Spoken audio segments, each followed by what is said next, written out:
মাদারীপুরের শিবচরে বালুবাহী ড্রাম ট্রাকের চাপায় লিমন ব্যাপারী ও নয়ন নামে দুই মোটরসাইকেল আরোহী নিহত হয়েছেন।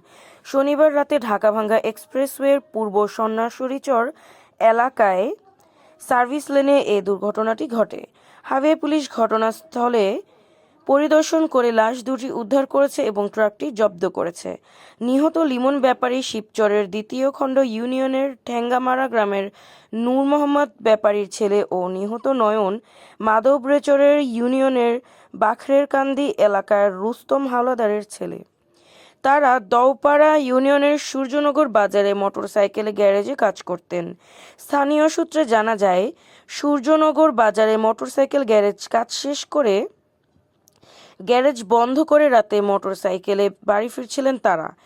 ঢাকা-ভাঙ্গা এক্সপ্রেসওয়ের পূর্ব সন্ন্যাসীরচর এলাকায় পৌঁছালে বিপরীত দিক থেকে আসা একটি বালুবাহী ড্রাম ট্রাক মোটরসাইকেলটিকে চাপা দিলে ঘটনাস্থলে লিমন ব্যাপারীর মৃত্যু হয় এবং পেছনে থাকা নয়ন গুরুতর আহত হন। নয়নকে উন্নত চিকিৎসার জন্য ঢাকায় নেওয়া হলে পথেই তার মৃত্যু হয়।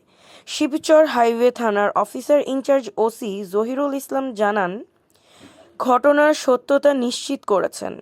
তিনি জানান, ঘটনাস্থলেই একজনের মৃত্যু হয়েছে ও আরেকজনকে ঢাকায় নেওয়ার পথে ড্রাম ট্রাকটি জব্দ করে থানায় আনা হয়েছে।